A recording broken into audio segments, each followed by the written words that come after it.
Bom dia a todos. Nessa aula de hoje do Projeto Pioneiros, aula 31, eu tive uma grata surpresa quando olhando os jornais messiânicos aqui. Eu achei um de março de 1986. E, por uma grande coincidência, sei lá, fui encontrar justamente e abri uma página onde tinha acontecido um seminário em São Caetano, onde eu fui formado. E o tema dessa matéria é Descobrindo um Mundo Novo. E tem uma foto que eu estou aqui, tem até um ministro, que hoje é ministro, né? Luiz Valdemar, que era o responsável. Uma coisa muito gratificante de relembrar essa história. Eu queria compartilhar, porque eu lembro desse seminário, por incrível que pareça. Vamos lá. Nos seminários realizados nas nossas unidades, há uma atividade que, a princípio, é o terror dos jovens, a prática de difusão, objetivando me estagiariar pessoas que ainda não têm contato com a igreja. Curiosamente, em São Caetano, uma turma de jovens está lançando-se com todo ânimo a essa atividade. Por que será que essa turma está buscando, por livre e espontânea vontade, algo que muitos jovens procuram dar um jeitinho para escapar de fininho? Na verdade, fé é algo intimamente ligado à nossa vida diária. Como cada dia que vivemos é composto de nuances e fatos novos, também a nossa fé deve ser assim. E aí reside basicamente a importância da prática constante daquilo que Meixo Sama procura nos ensinar. Agindo assim, nossa percepção se amplia, nosso discernimento é burilado e, no... e nossa própria vida passa a assumir um gosto diferente, mais colorido, mais dinâmico. Superando barreiras. É domingo de sol. 14 jovens começam a se preparar para levar a luz de Deus e Meixo Sama além dos limites da difusão. Antes de sair, liderados pelo responsável pela unidade religiosa, eles oram pedindo proteção, que lhes sejam indicadas as pessoas que têm afinidade com a nossa igreja. E que então, naquele momento, esperando pela visita de Meixo Sama, muitos deles já não são principiantes nesse tipo de atividade, mas outros estão integrando o grupo pela primeira vez. Todos sabem, porém, que o importante não é a experiência, e sim o firme propósito de tentar, de superar as próprias barreiras e deixar que Meixo Sama atue intensamente. Algumas horas depois, eles irão se reunir na difusão para trocar experiências e relatar os resultados alcançados. Encontro comigo mesma. Rosa Câmara perdeu uma batalha. Tenho certeza, porém, que não perdi a guerra, ela relata. Me vi cara a cara comigo mesma, com minhas próprias barreiras, em várias situações. Cada porta que se fechava, cada negativa que eu recebia eram, no fundo, reflexos do meu eu. Lembrei-me de que nem sempre atendo com cortesia as pessoas que eventualmente batem à minha porta, trazendo mensagens de outras religiões. Afinal de contas, eu estava tentando levar a palavra de Meixo Sama, na qual acredito. Mas aquelas pessoas também acreditavam estar me levando algo maravilhoso, e eu nem sequer as queria ouvir. Eu não me comportava como uma pessoa religiosa. Ela disse que não vai desistir. Na próxima vez ela promete estar lá. Sei que só assim vou conseguir me aprimorar. Egoísmo abençoado por Deus. Soltaram um cachorro enorme atrás de mim. Pensaram que eu era um vendedor de bugigangas e bateram a porta na minha cara. Esse tipo de experiência é bastante comum nesse tipo de atividade. Entretanto, é comum também surgirem resultados inesperados. Justamente quando, depois de muitos insucessos aparentes, nosso ânimo declina e começamos a duvidar da utilidade de que estamos fazendo. Nesses momentos, as portas se abrem, somos maravilhosamente recebidos, nos oferecem café e bolinhos, recebem jorei e nos abençoam à saída, dizendo: como é maravilhoso ver jovens como vocês empenhados numa tarefa tão nobre. Por quê? Vamos devagar um pouco a respeito. Meixo Sama chamou a cada um de nós para integrar o seu exército da salvação. Supomos que Meixo Sama sabia o que estava fazendo, não é? Então, por que permite que tropecemos assim? Meixo Sama deseja transformar cada soldadinho no general da salvação. Por isso, nos apresenta situações através das quais podemos, se nos dispusermos firmemente a isso, ir nos fortalecendo e nos tornando pessoas dotadas de uma força de salvação cada dia maior. Para que nos tornemos uma pessoa assim, precisamos adotar o que poderíamos chamar de egoísmo abençoado, ou seja, admitir que agora é o nosso tempo de aprender, de ser ajudado, de crescer. É o tempo de nos conhecermos melhor, de fortalecermos nossos pontos positivos, de nos elevarmos espiritualmente. E para tanto, vamos aproveitar os tropeços como lições preciosas e agradecer os sucessos como sendo não obra de nossa própria força ou capacidade, mas uma colher de chá de Deus e Meixo-sama. Tropeços e vitórias. Em São Caetano, o pessoal está inaugurando um esquema novo. A atividade é desenvolvida uma vez por mês, aos domingos. Quando é possível fazer contato e ministrar de orelha, eles anotam o nome e endereço da pessoa e indagam se ela gostaria de receber novas visitas. Em caso afirmativo, durante o mês eles continuam as visitas, junto com o jovem que estabeleceu o contato. Geralmente vai alguém que naquele mês só deu com a cara na porta. Não se trata de filar o bom resultado alheio, mas de um aprendizado mútuo em que a troca de experiências e a ajuda recíproca tem como objetivo encaminhar alguém à senda da felicidade. Eles estão promovendo nesses lares reuniões nas quais ministram de orei aos familiares, falam sobre a igreja e assim muitas pessoas já estão frequentando a difusão. Descobrindo o mundo novo. Os jovens de São Caetano estão muito ativos, animados. Consenso geral é de que esse tipo de atividade era justamente o que estava faltando. Nós somos abençoados porque temos uma vida sem maiores problemas. Ver o outro lado das coisas, pessoas sofrendo muito com doenças, pobreza, conflitos, nos deixa inquietos na medida em que, às vezes, sabemos que mantemos uma atitude passiva, até por nos sentirmos fracos para ajudar. E nós não queremos nos sentir mais assim. Conta Neves, o coordenador da equipe de reportagem do Jornal Messiânico. Esse ânimo é nacional. Temos como ponto de partida o culto especial de pedido de prece de Guarapiranga, onde a nossa líder espiritual nos orientou no sentido de nos esforçarmos para ampliar o círculo da luz da salvação. Toda a comunidade messiânica vem com base na prática do Jorei, fazer o cumprimento dessa diretriz o ponto focal da participação na obra divina. Eu lembro que na realidade, essa dedicação na época surgiu por causa de um ministro, Luiz Valdemar Pereira, que hoje está aposentado. Tem até uma foto dele aqui. Eu era membro novo, eu tinha recebido o Ricardo em 84, né? E em seguida já tinha assumido o setor de jovens. Setor de jovens não, o plantão de jovens aos domingos. Só que o ministro Valdemar, ele era muito danado. Ele criou um bendito de um grupo de jovens, de homens, chamado Grupo dos 10. E a gente tinha que ir todo domingo, 10 da manhã, para a igreja. Tínhamos aula com ele, tocávamos jorei, depois tinha aula com ele das 11 ao meio-dia. E de meio-dia a 1, difusão externa. Todo domingo. Isso era terrível para nós. Porque era domingo, na hora do almoço.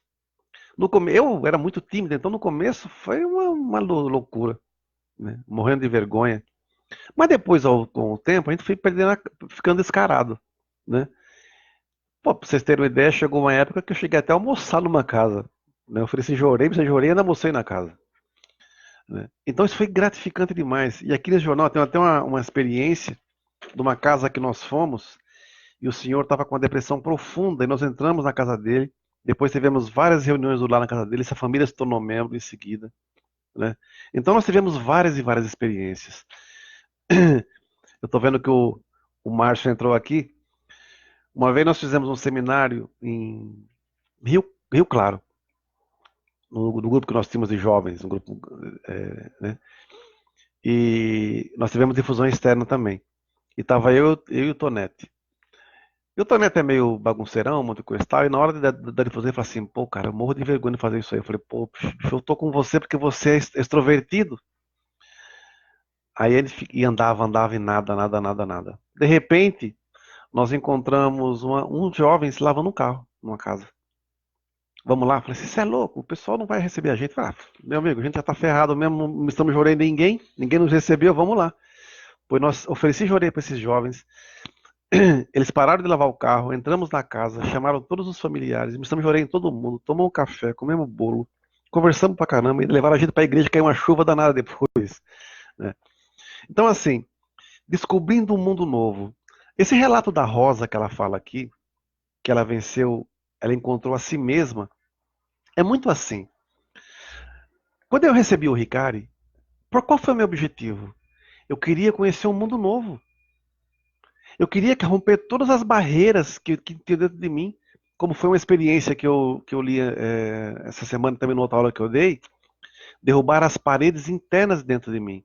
Então, graças à difusão externa, graças ao esforço do ministro Valdemar Pereira, que pegava muito no nosso pé, graças a ele, eu consegui ser o que eu sou hoje. Porque se ele não tivesse me incentivado, me enchido o saco, pegado no meu pé, para eu dedicar nesse sentido de difusão externa, e detalhe, eu ia na marra aos domingos, viu? Não ia com boa vontade, não. Mas eu tinha uma coisa em mim que era assim, que é a obediência, né? Mas graças a essa insistência dele, que muitas vezes dos 10, não iam os 10, viu? Iam 4, 5, né? Era eu, a Noel, Marca Herédia, né? Marca Herédia já morreu, né? Então, graças a ele, nós conseguimos fazer muita coisa. E vocês veem, né? Eu estava vendo vários relatos aqui, quando foi falado que a diretriz, na época, porque tinha acabado que o Xussama tinha acabado, a terceira líder acabado de vir ao Brasil em 85, e, a, e o objetivo dela, na orientação que ela deu, era ampliar o círculo da luz da salvação. Então nós fazíamos tudo com muito amor. Eu vendo essas imagens aqui, não sei se dá para olhar aqui, eu tô magrinho aqui na ponta, tô bem no meio, né? A gente consegue visualizar como nós crescemos. Essa aqui é a família que nós conseguimos encaminhar. E isso aqui é o ministro Valdemar novinho. Cadê? Opa, opa.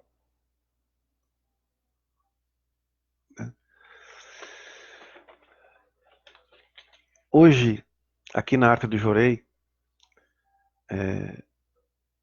eu fico lembrando lá atrás, quando nós chegamos na igreja. Praticamente tudo uns magrelos, né? Sem saber muito o que ia acontecer nas nossas vidas. Se nós olharmos lá para trás, quando nós somos encaminhados, quando chegamos na igreja, quem somos nós, né? O que nós evoluímos de lá para cá? Quanta coisa aconteceu nas nossas vidas, né? Nossas vitórias, nossas quedas, nossas derrotas, né? Mas uma coisa é muito clara.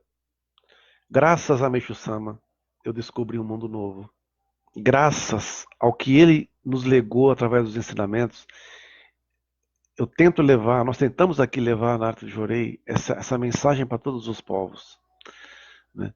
Eu vou estar indo para a África no mês de setembro de novo, vou ficar 2 meses lá. É uma luta, porque a gente fica dividido, né? Queremos estar em vários locais ao mesmo tempo, mas não temos essa condição, né? Às vezes faltam recursos, falta tudo mais. Pra vocês terem uma ideia, o pessoal da África se mobilizou para poder conseguir a passagem. Isso não é qualquer coisa. Da última vez que eu estive lá em Moçambique, eu fiquei 50 dias e foram 50 dias ininterruptos. Não houve um dia de folga. Eu tenho certeza que dessa vez vai ser na mesma toada.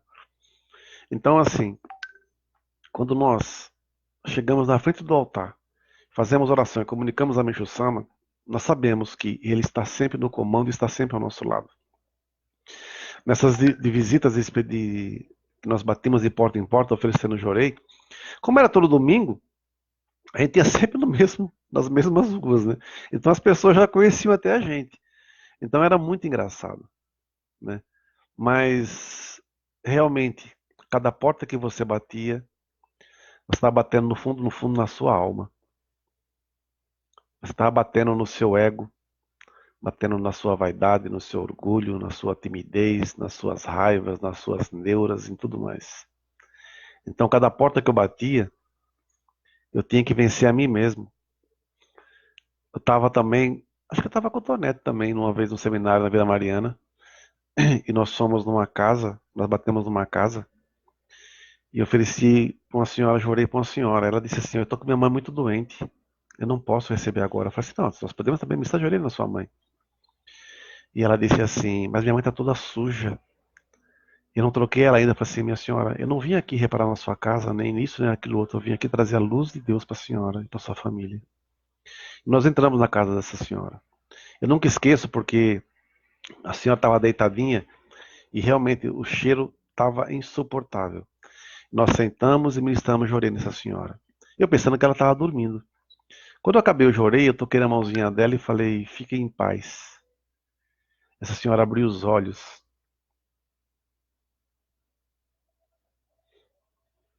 e agradeceu. Isso não tem preço. São coisas que marcam a nossa vida. Eu tenho certeza que nessa jornada que hoje eu, Dorival, sigo, essas pessoas que cruzaram já no meu caminho várias e várias vezes, por assim dizer, algumas já faleceram, eu tenho certeza que de alguma forma elas também estão perto, ou recebem um pouco. Eu recebo muito dessa gratidão, porque um dia eu levantei a mão para alguém e alguém, um obrigado que eu recebi, valeu muito para mim, né?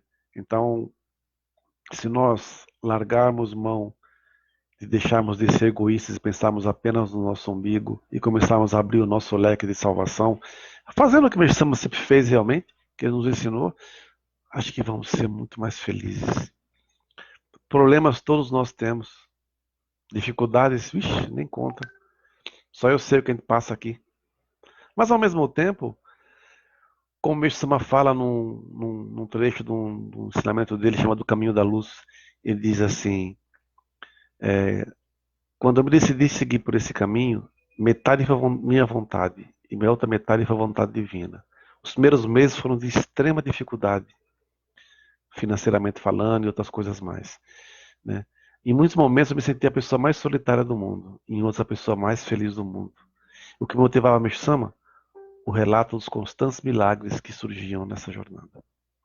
Então é isso que me motiva hoje a cumprir a minha missão. Eu posso morrer amanhã, mas eu não vou morrer com remorso, não vou morrer com vergonha, não vou morrer frustrado, nada. Nós estivemos nesse mês no encontro lá com o Kyosho-sama. Eu fiquei muito feliz porque o que eu ouvi dele, na orientação dele e do Masaaki, do filho dele, é o que nós já estamos fazendo aqui há 15 anos.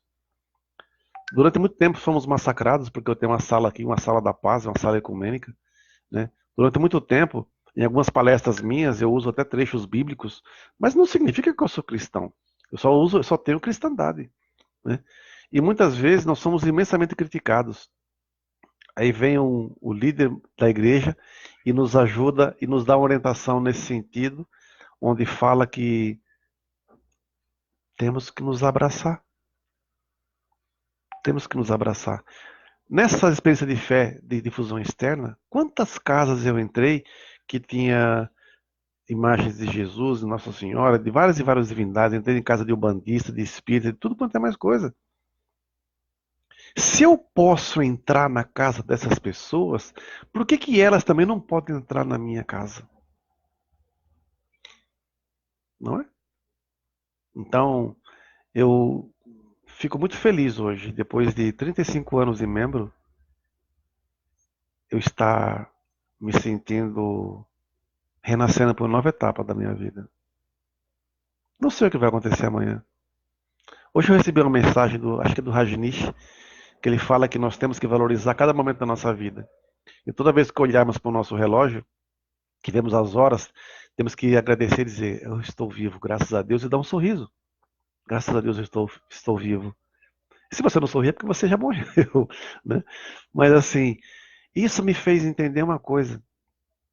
É um dia, uma vida. Carpe diem. Aproveite o dia. Né? Aproveite o dia. E rememorando lá atrás, essa época, lembro também do Legião Urbana, Tempo Perdido, que nós cantávamos nos nossos seminários, né? porque nós não podemos perder tempo mais. Vamos nos unir, vamos fazer algo útil para a humanidade. Não vamos ser messiânicos envergonhados do caminho que nós seguimos. Não precisamos ficar preocupados do lado A, lado B, lado C, lado D. Só tem um lado, que é o lado de Meixo Sama. Quem estiver agindo errado vai arcar com as consequências das suas escolhas. Nós não somos juízes, somos apenas servidores. Somos apenas servidores. Quando Arthur Jorei nasceu, ela veio com um propósito também, de servir. Talvez o maior medo que eu tenha é que um dia a igreja, se eu morrer, ou os pioneiros daqui morrerem, é que ela se torne como aconteceu com Francisco de Assis. Quando ao fundar a ordem franciscana, ele voltou do Oriente, que ele encontrou uma outra ordem formada, totalmente desfigurada. Né? Talvez seja o maior medo que a gente tem. Mas como tudo é vontade de Deus e Meixo Sama, quando a própria messiânica nasceu com um propósito. O problema não são as igrejas, são os homens. E nós ainda somos muito infantis de ficarmos sofrendo por causa de homem, no bom sentido, homem de seguir, de ficar preso a isso. Ontem na aula de quarta-feira foi falado sobre isso, o ensinamento do egocentrismo. Né? Então, muito obrigado a essas pessoas que um dia abriram a porta para mim. E também muito obrigado às pessoas que bateram a porta na minha cara. Elas me ajudaram muito a crescer. Porque a porta não era na minha cara. A porta era no meu ego, no meu orgulho, na minha timidez, na minha vergonha. Muito obrigado a todos. Uma excelente missão. E vamos em frente. Um abraço.